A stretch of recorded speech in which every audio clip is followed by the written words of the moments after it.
Chapter 5. Conquer the Inner War. The greatest battles you'll ever fight won't be out there. They'll be in here.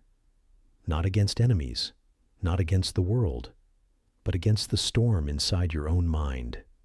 Doubt, fear, anger, regret. These are the enemies that break men and women long before the world does. You can train your body.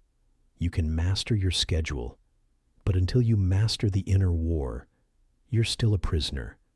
You can't win outside if you're losing inside. The silent storm. The inner war is invisible, but it's constant. It doesn't shout. It whispers. It's that voice that says, "You're not enough." It's the hesitation before you act. It's the weight in your chest when you know what to do, but still don't move. Every human being faces it. The difference between the strong and the weak isn't the absence of that voice. It's how they respond to it. The strong hear the noise, but don't obey it. They listen, but they don't surrender. They've trained themselves to see fear as a signal, not a stop sign. When the storm rises inside, they don't drown in emotion. They breathe. They center. They remember. Slow is strong. Calm is control. Fear is a compass. Fear has one purpose, to protect you.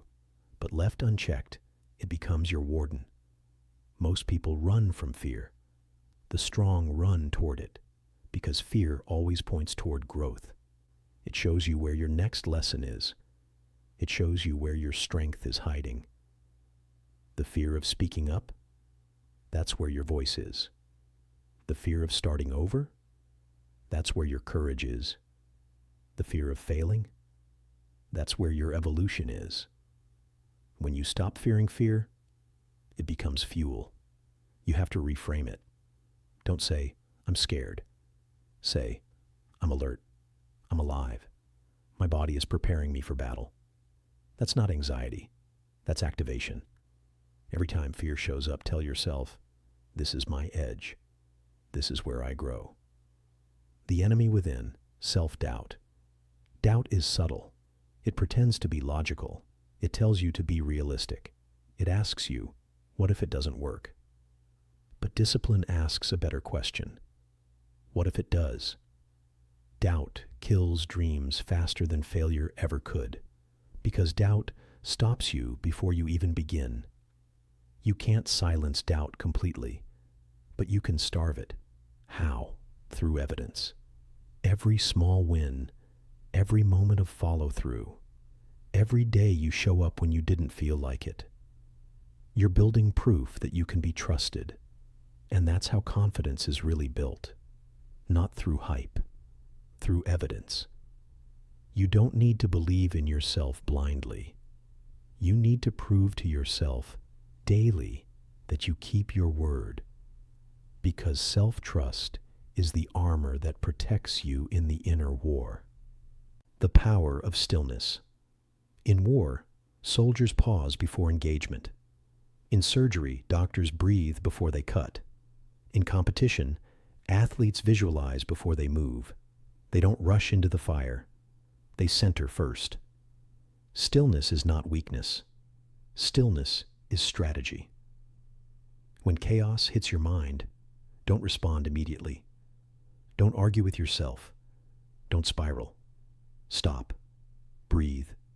Watch the thought. Don't feed it. This is where mastery begins. Because when you can observe your thoughts without reacting, you separate yourself from them. You stop being controlled by emotion.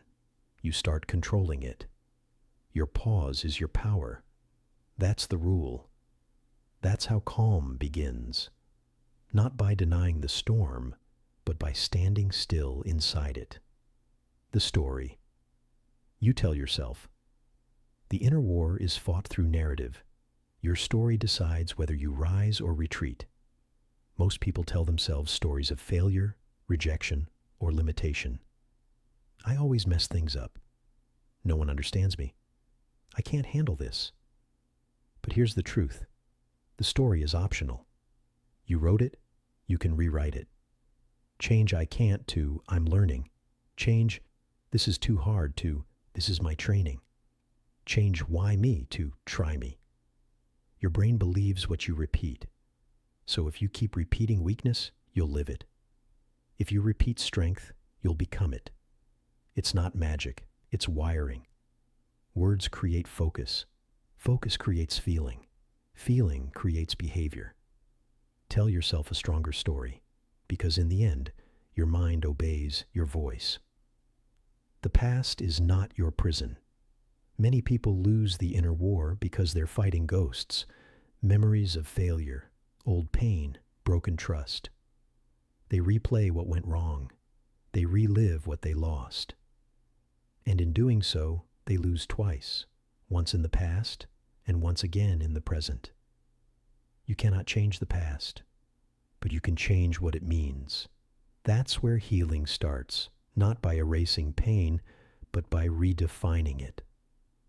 You say, "That mistake taught me discipline." You say, "That loss built my resilience." You say, "That betrayal taught me independence." You reframe the pain into purpose. Because if you don't, the past owns you. If you do, you own it. Train your inner soldier. You've trained your body, your craft, your routine. Now you must train your mind like a warrior. Every morning before you face the world, face yourself. Sit in silence. Breathe. Listen. Notice the thoughts that try to lead you, and question them. Ask, "Is this fear protecting me or limiting me?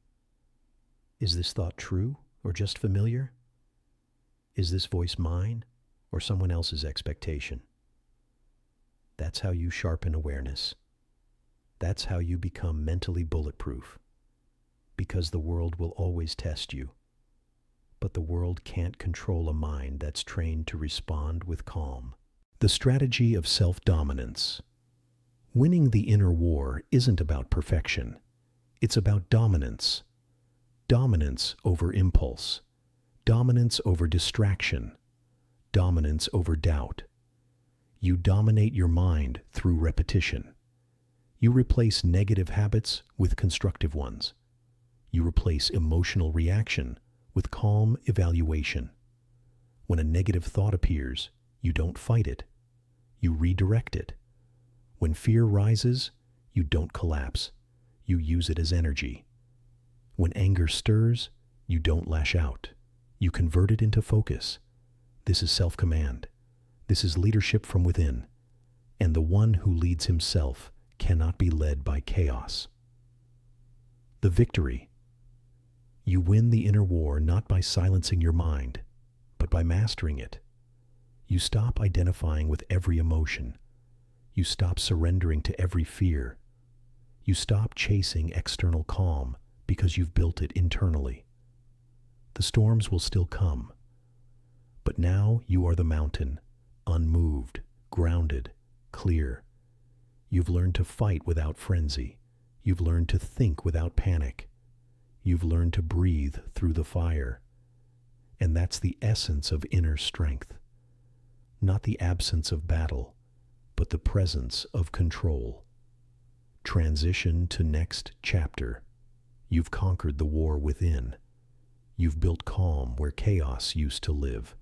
But strength isn't just about how you handle yourself. It's also about how you handle others. The next test is social, the battlefield of relationships, criticism, and influence. Because true calm is tested when people push your buttons and you stay unshaken. Now it's time to learn how to lead with silence, composure, and authority. Chapter 6. The power of emotional detachment